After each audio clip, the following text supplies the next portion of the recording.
लक्षण का धाम है, राम का परम प्रिय है। बल्कि सीधी बात आपसे बोलूं, जिसने अपने मन का लक्ष्य राम के चरणों को बना लिया वही लक्ष्मण है। जिसके मन का लक्ष्य है राम की प्राप्ति, राम के चरणों से विलग न होने का संकल्प, वही लक्ष्मण है। बहुत आनंदित हुए सब लोग, पूरी प्रजा आज खुशहाल है। राम राज्य काहू नहीं व्यापा। शंकर जी महाराज के पास तो स्टाम्प पर लिखा पड़ी है।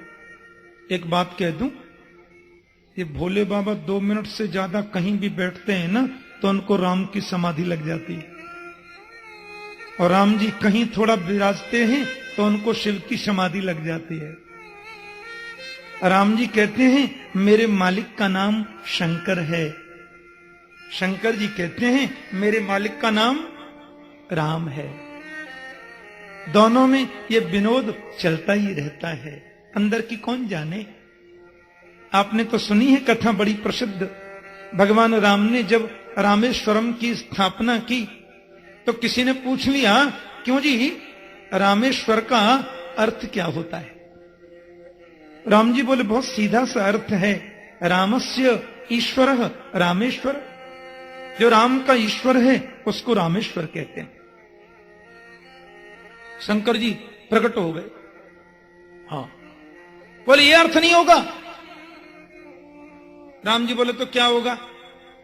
शिव जी बोले राम ईश्वरो यस्य स रामेश्वर। राम है जिसके ईश्वर, उसको रामेश्वर कहते हैं। अर्थ बदल दिया, राम है जिसके ईश्वर वो रामेश्वर। वो कहते नहीं नहीं, राम का जो ईश्वर वो रामेश्वर। अब दोनों में थोड़ी बात बढ़ रही थी तो ब्रह्मा जी मध्यस्थ बनकर आ गए। प्रभु कृपया आप भी शांत रहें, बाबा आप भी शांत रहें, ये मैं निर्णय कर दूं? बोले हाँ आप कर दो। रामेश्वर का अर्थ क्या होता है? उन्होंने कहा रामश्चासौ ईश्वरश्च रामेश्वर। जो राम है वो ईश्वर है, जो ईश्वर है वो शंकर है, इसलिए जो शंकर है सो राम है, सो राम है वो शंकर है। झगड़ा मत करो। राम कहते हैं वो मेरे मालिक और ये कहते हैं वो मेरे मालिक, दोनों ही मालिक और दोनों ही सेवक। सेवक स्वामी सखा सिय पिय के, ऐसा गोस्वामी जी लिखते हैं। शंकर जी के 3 संबंध हैं राम जी के साथ में। क्या? बोले राम के सेवक भी हैं शंकर जी, और राम के स्वामी भी हैं शंकर जी, और राम के सखा भी हैं शंकर जी। सेवक स्वामी सखा सिय पिय के, अंदर की कौन जाने। दर्शन करने को आगे भोलेनाथ। आज रात्रि में शिवरात्रि आरंभ हो जाएगी। आज रात से शिवरात्रि का पर्व शुरू हो रहा है। हाँ, आज शाम को शिवरात्रि आएगी। अभी तो त्रयोदशी चल रही है। बोलो जय श्री कृष्ण। और कल दोपहर, कल तक है शिवरात्रि, इसलिए शंकर जी का तो स्मरण आज होना ही चाहिए। तो भोले बाबा जब दर्शन करने को गए, अब उन्होंने सोचा प्रभु के पास में जा रहा हूं तो श्रृंगार पूरा ही करके चलूं, पूरा यूनिफॉर्म पहन के जाना है आज। तो क्या किया मालूम? सबसे पहले तो चिता, गरम गरम चिता की भस्मी आई, और उनके प्रधान सैनिक ने भोले बाबा को चिता भस्म से स्नान कराया। महाकाल में भस्मारती होती है ना सवेरे, चिता की भस्म लगा दी। अब देखो दूसरा सेवक आया, उसने भोले बाबा के सिर की जटाओं को ऐसे ऊपर की तरफ करके काले नाग से बांध दिया। तीसरे ने आकर चंद्रमा का मुकुट पहना दिया। चौथे सेवक ने आकर के बाबा को नागों के बाजूबंद पहना दिया। एक झाड़ पोंछ करके ले आया मुंडों की माला, मुंड माला पहन ली। एक ने आकर के मुंड माला के बीच में घोड़ा पछाड़ सांप लटका दिया। एक लाया झाड़ पोंछ कर बाघंबर, बाबा को पहना के छोटे छोटे नाग लटका दिए। श्रृंगार हो रहा है। एक ने आके चरणों में नूपुर में नाग बांधे। कुंडल भी तो हैं, तो बिच्छुओं के 2 कुंडल इधर लगा दिए। आपने कातर देखी है जो चिपट जाती फिर छोड़ती नहीं, चीनी डालो तो छोड़ती है। वो कातर कुंडल के ऐसे लटका दी, कुंडल में थोड़ा ऐसे लटकाती है ना, तो वो लटका दिए। हाथ में डमरू है, त्रिशूल भी है, 3 सूल हैं। तीनों सूलों को जो मुट्ठी में रखे वही तो भोलेनाथ है। तीनों गुणों को, सत्वगुण, रजोगुण, तमोगुणों को जो वश में रखे वही तो त्रिगुणातीत है। पूरा यूनिफॉर्म हो गया। अब तो बाबा नंदीश्वर विराजमान हो गए और जा रहे हैं अयोध्या की नगरियों में। अब देखो 5 मिनट शिवरात्रि है ना, तो इसलिए आप थोड़ा मेरे संग गा लो, फिर हम लोग आगे प्रवेश करेंगे कथा प्रसंग में। जय श्री कृष्ण।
ताली बजा के गाओ ना।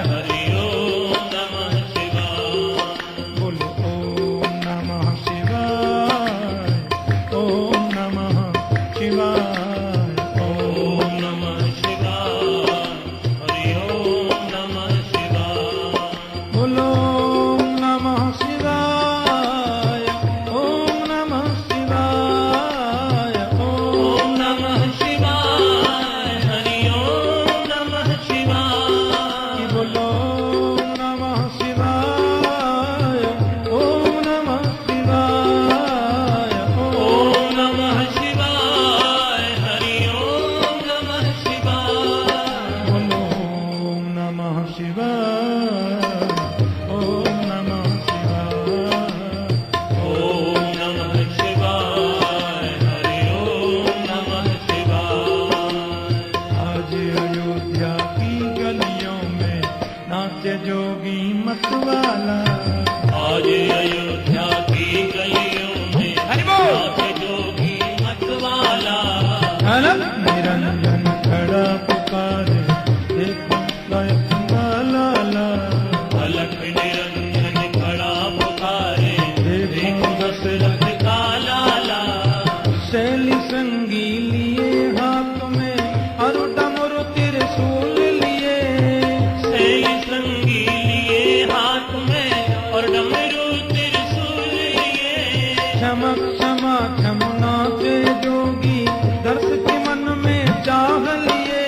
क्षमा क्षमा क्षमुना से जोगी दर्श के मन में चाह लिए। पग के घुंघरू छम छम बाजे घर में जपते हैं माला। पग के घुंघरू छम छम बाजे घर में जपते हैं माला। अंग बभूति रमावे जोगी बाघंबर कट में सोहे। अंग बभूति रमावे जोगी बाघंबर कट में सोहे। जटा जूट में गंग विराजे भक्त जनों के मन मोहे। जटा जूट में गंग विराजे भक्त जनों के मन मोहे। मस्तक पर श्री चंद्र विराजे गल में सरपन की माला। मस्तक पर श्री चंद्र विराजे गल में सरपन की माला।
कौशल्या द्वार पे आई, अपने लाल को गोद लिए। मात कौशल्या द्वार पे आई, अपने लाल को गोद लिए। अति विभोर हो शिव योगी ने बाल रूप के दर्श किए। अति विभोर हो शिव योगी ने बाल रूप के दर्श किए। चले हैं सुमिरत राम नाम को कैलासी काशी माला। चले हैं सुमिरत राम नाम को कैलासी काशी वाला। अलख निरंजन खड़ा पुकारे, देखूं दशरथ का लाला। अलख निरंजन खड़ा पुकारे, देखो दशरथ का लाला। हरे कृष्ण कृष्ण कृष्ण हरे हरे, हरे राम राम राम हरे हरे। हरे कृष्ण कृष्ण कृष्ण हरे हरे, हरे राम राम राम हरे हरे। बोलो हरे कृष्ण हरे। दर्शन करके चले गए, गुरु घर में पढ़ने गए राम जी। अरे क्या पढ़ना है जी, उनको तो सब याद है?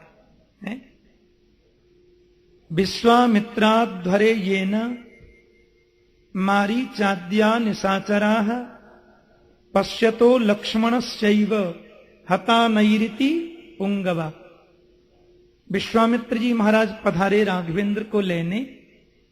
राम लक्ष्मण पितु आज्ञा सिरोधार्य करके चले गए और मार्ग में प्रभु ने ताड़िका का कल्याण किया, जो अविद्या का प्रतीक है। क्रोध युक्त अविद्या ताड़िका का नाम है। और मारीचाद्या निशाचराः, मारीच सुबाहु में, सुबाहु को बैकुंठ भेज दिया, मारीच को लंका फेंक दिया। लेकिन भगवान जब जा रहे थे सज्जनों, जनकपुर की ओर जा रहे, ऐसा करुण दृश्य उपस्थित हुआ। भगवान की बड़ी लीला विचित्र है। रास्ते में राम जी ने एक आश्रम देखा। ध्यान से सुनना। चारों तरफ वृक्षावली अद्भुत है, लेकिन वृक्ष भी मानो शांत हैं। हवा चलने पर भी ज्यादा हिलते नहीं। वृक्षों पर बैठे हुए पक्षी भी गंभीर हैं, कलरव नहीं करते। उस आश्रम की विशालता को देखकर के विदित होता है, यहां बहुत ऋषियों का आवास रहा होगा। जगह जगह यज्ञ भूमि, वेदियां बनी हैं, खंडहर के रूप में सब है। उस भूमि में प्रवेश करते ही राघवेंद्र के मन में एक विचित्र प्रकार की अनुभूति हुई। भगवान राम ने देखा मार्ग में कोई शिला पड़ी है, पत्थर शिला, और उस शिला पर किसी नारी की आकृति बनी है। राम जी ने कहा, गुरुजी, ये आश्रम कुछ विचित्र सा प्रतीत होता है। आश्रम विचित्र सा लगता है। ये कौन सी जगह है? और ये शिला पड़ी है गुरुदेव,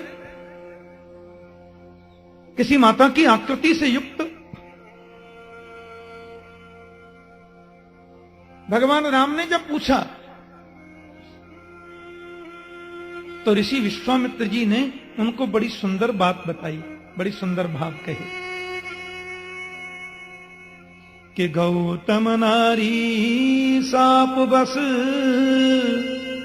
उपल देह धरि धीर, चरण कमल रज चाहती कृपा करहु रघुवीर। विश्वामित्र के नेत्रों में आंसू आ गए। बोले, प्रभु, एक ऐसी ऋषि पत्नी जिसको समस्त ऋषि लोग बहुत आदर दृष्टि से देखते, उस विदुषी नारी से बड़ी भारी भूल हो गई। मुझे लगता है उसने नारी धर्म के विपरीत कुछ कर दिया। देवराज इंद्र के प्रति किंचित आकर्षण हुआ ऐसा लगता है। ऋषि गौतम ने दिव्य दृष्टि से सब देख लिया और उसको शिला पत्थर बनने का शाप दे दिया। तब से पत्थर के रूप में पड़ी है इस मार्ग में। चरण कमल रज चाहती कृपा करहु रघुवीर। इस दोहा में विश्वामित्र जी का आदेश नहीं है, प्रार्थना प्रतीत होती है। आपके चरणों की धूलि को प्राप्त करेगी, इसे मोक्ष मिलेगा। राम जी बोले, आप क्या कह रहे हैं गुरुदेव? किसी ऋषि पत्नी को मैं अपनी चरण धूलि प्रदान करूं? नहीं नहीं, ये आप क्या कहते हैं गुरुदेव? हम रघुवंशी हैं और हमारे वंश की तो ये परंपरा रही है कि ब्राह्मण की कोई छोटी बालिका भी हमारे घर आ जाए तो हमारे घर के बुजुर्ग भी अपनी पगड़ी उसके चरणों में रखते हैं। ब्राह्मण की बालिका का भी आदर होता है मेरे खानदान में। इतने बड़े महान ऋषि की पत्नी और मैं उसको चरण धूलि? नहीं नहीं गुरुदेव, ये क्या कहते हैं आप? हम रघुवंशी हैं। आपको मालूम है भगवान राम जिस वंश में पधारे, इनके पूर्वज महाराज रघु कितने बड़े तपस्वी और कितने बड़े उदार मना और कितने सहिष्णु परोपकारी। प्राचीन भारत में लोग जब यज्ञ करते थे तो जिस देवता की आहुति दी जाए वो देवता कभी कभी प्रकट होकर आहुति स्वीकार करता था और यज्ञ के अंतिम दिन सब देवता प्रकट होकर कहते थे मांगो क्या चाहिए। रघु महाराज ने यज्ञ किया तो यज्ञ में एक एक देवता सब प्रकट हो गए। अग्निदेव प्रकट हुए, इंद्र प्रकट हुए, चंद्र प्रकट हुए, सूर्य प्रकट हुए, सब देव प्रकट हो गए। लेकिन देवताओं में सबसे ज्यादा शक्तिशाली यदि कोई देव है तो उसका नाम है पवन। पवन से ज्यादा शक्तिशाली कोई नहीं। करोड़ों ब्रह्मांड आकाश में लुढ़कते रहते हैं पर एक ब्रह्मांड को दूसरे ब्रह्मांड से पवन टकराने नहीं देता। नहीं तो पूरे ब्रह्मांड आपस में लड़कर के एक अग्नि के पिंड के रूप में समाप्त हो जाए, लेकिन अग्नि किसी को टकराने नहीं देता। ये पवन देवता बहुत शक्तिशाली है। पवन तनय बल पवन समाना, इसलिए हनुमंत परम तेजस्वी हैं क्योंकि पवन तनय है। पवन देवता वायु जब प्रकट हुए, महाराज रघु मैं वायु बहुत प्रसन्न हूं, सब देवताओं से आपने कुछ मांगा है, मुझसे भी कहो क्या चाहिए। महाराज रघु ने कहा क्या मांगू पवन? बोले आप जो मांगोगे सो देंगे। रघु ने कहा आप तो सबसे शक्तिशाली हैं और मेरा राष्ट्र जो भारत है ये कृषि प्रधान देश है। मेरे राष्ट्र के कुछ एक इलाके ऐसे हैं जहां हमारी बहनें भी खेती में कार्य करती हैं, पत्नी भी अपने पति के साथ में खेत के कार्य में हाथ बटाती हैं। ऐसे भी कई इलाके इस राष्ट्र में हैं और अधिकांश हैं। बस आपसे एक ही निवेदन है महाराज पवन, मेरे राष्ट्र की कोई माता, कोई बहन, कोई बेटी अपने कृषि के कार्य को संपन्न करके अपने घर की ओर जब आवे और कदाचित वो मार्ग में थक जाए, किसी वृक्ष के नीचे विश्रांति के लिए बैठ जाए और बैठे बैठे कदाचित उसको नींद आ जाए और गहरी नींद में सो जाए, तो पवन देवता तुम इतनी मर्यादा से चलना, इतनी मर्यादा से बहना कि उस नारी का अंग वस्त्र से अंग से उठ करके कभी न जाए। उस नारी का जो अंग वस्त्र है वो मर्यादा में बना रहे। इतनी गति से ही तुम बहना, इतनी गति से चलना ताकि उसकी मर्यादा भंग न हो सके। महात्मा पवन तो गदगद हो गए। जहां प्रत्येक नारी के आवरों के प्रति इतने सद्भाव, इतने सद्विचार हों, उस वंश में जन्मे हैं परात्पर श्री राम, वो किसी ऋषि पत्नी को चरण स्पर्श कैसे दे सकते हैं? राम ने कहा संभव नहीं है और मैं ये नहीं कर सकता। विश्वामित्र जी बोले, रघुवर, ऐसे किसी महान आत्मा का चरण इसको लगे जिसने वेद के विरुद्ध कोई आचरण नहीं किया, ऐसे महापुरुष की चरण धूल से ही इसको मोक्ष मिलेगा, जिसने काम और क्रोध दोनों को जीता। राम जी बोले, तो फिर यह काम आप ही कर दो ना गुरु जी, अपने चरणों का स्पर्श आप ही प्रदान कर दो ना। विश्वामित्र बोले, मैंने क्रोध को कहां जीता है रघुवर। आपके कुलगुरु आचार्य वशिष्ठ जी के प्रायः समस्त पुत्रों को मैंने अपनी तलवार से मार दिया। 99 पुत्रों का कत्ल किया था वशिष्ठ जी के महात्मा विश्वामित्र ने, तो मैंने क्रोध को कहां जीता है। और काम को जीतने का जहां तक प्रसिद्ध बात है, अब तो मैं संत हूं, मुझे हजारों वर्ष बीत गए, विरक्त हुए, लेकिन तुम जानते हो जब मैं विरक्ति के चढ़ाव पर था और मैं समाधि में जब लीन था, तो मेनका नाम की अप्सरा आई, मेरी समाधि को भंग करके चली गई। न मैंने काम ही जीता और न मैंने क्रोध ही जीता, ये कार्य तो केवल आप कर सकते हैं। भगवान राम बड़े संकोच में पड़ गए। अपने चरण को जरा सा मेरे प्रभु ने उठाया, पवन देवता ने सहयोग किया और राम के चरणों की धूल राम के चरण से हटाकर जरा सी शिला से छुपाई, सो उसमें से वो नारी प्रकट हो गई। बोले राजा रामचंद्र भगवान की, पतित पावन भगवान की,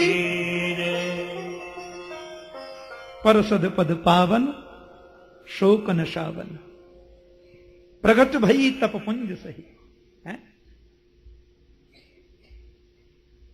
आनंदित हो गई, पतिलोक में पधार गई। सारी अयोध्या के लोग राम जी को बोलते हैं रघुपति, राम जी को अवधवासी बोलते हैं रघुपति। माता कौशल्या ने उनका नाम रखा राघव, बहुत मीठा नाम है। एक बात कहूं, राम जी का सबसे मीठा नाम है राघव, क्योंकि ये मां ने रखा। मेरे गोविंद का सबसे मीठा नाम है कन्हैया, क्योंकि यशोदा ने रखा। गर्गाचार्य ने कन्हैया नाम नहीं रखा था, और श्री वशिष्ठ जी ने राघव नाम नहीं रखा था। राघव नाम दिया माता कौशल्या ने और कन्हैया नाम दिया मां यशोदा ने। राघव बहुत प्यारा नाम है। तो रघुपति राघव। विश्वामित्र जी अब लेने के लिए आए और ताड़िका का जब कल्याण कर दिया राम जी ने, तो उन्होंने उनका नाम रखा राजा राम। विश्वामित्र प्यार से बोले राजा राम। और आज अहिल्या का कल्याण जब प्रभु ने किया, तो विश्वामित्र जी ने ही उनका नाम ऋषियों के सामने रखा पतित पावन। अब 1 मिनट बाद होने वाले हैं सीताराम। बोलो जय श्री कृष्ण। तो रघुपति राघव राजा राम अब हो गए पतित पावन, अब होंगे इतना अद्भुत नाम। तो यो लोक वीर समितौ धनुरै समुग्रम, सीता स्वयंवर गृहे तृषितोपनीतम, के आदाय बाल गजलीलय वेक्षुयष्टिं, सज्जीकृतं नप विकृष्य वंज मध्य। कोई भी जिस धनुष को हिला नहीं सका, ऐसा पवित्र भगवान शिव धनुष लोग हिला नहीं सके। राम जी अपने मन से उतर करके आए, गुरुदेव का आदेश मिला था, शिव धनुष को प्रणाम किया। और राजा लोग तो सब दिखाते हैं ना, सब बहुत बहुत आए, मिल मिलकर भी किए, नहीं टूटा। और भगवान श्री राम ने यही की। भगवान श्री राम का बड़ा पवित्र स्वरूप है। और जैसे प्रभु वहां पर पधारे, धनुष को उठाया और जैसी प्रत्यंचा चढ़ाई, सोई उसके 2 टुकड़े हुए। आदाय बाल गजलेल इवेक्षु यष्टिम, सज्जीकृतम नप विकृष्य वमंज मध्य, ऐसा लिखा है। भागवत में। जैसे कोई हाथी इक्षुदंड को तोड़ दे, कोई हाथी ईख को तोड़ दे, ऐसे प्रभु ने तोड़ दिया। अब तो वह महाराज लाखों नर नारियों की लगी थी भीड़। परम्बा जगदम्बा श्री जानकी जी, जनक महाराज ने आंखों की पलकों से जिनको पाला, जो उनकी धर्म पुत्री हैं, धर्म की बेटी हैं, बरमाला लेखन के रघुवर को धारण कराने आई। एक बात कहूं, राम जी थोड़े लंबे थे। एक तो राम जी थोड़े लंबे हैं, दूसरे लकड़ी के पाटा पर चौकी पर खड़े हैं। अच्छा, राजकुमार हैं तो 1.5-2 फुट का मुकुट तो होगा ही, बनवासी थोड़े ही। एक तो लंबे हैं, एक लकड़ी की चौकी पर खड़े हैं, फिर मुकुट भी पहनाए, और जब तक झुके नहीं तो बरमाला पहनाई जावे कैसे? अच्छा, शादी विवाह में थोड़ा हास्य विनोद होता भी है, जिसमें हंसी विनोद न हो वो शादी कैसी? और हमारे ब्रज में तो फिर कमाल का होता है। अब वो तो जब ब्रज कथा आएगी सवेरे से शुरू होगी तो उसमें बताऊंगा थोड़ा बहुत नुक्सा। जय श्री कृष्ण। अब तो महाराज बरमाला थोड़ी भारी होती है अन्य मालाओं की अपेक्षा। राम जी झुके तो बरमाला पहनाई जाए, और श्रीमान जी तो तन के खड़े। सखियों ने इशारा किया,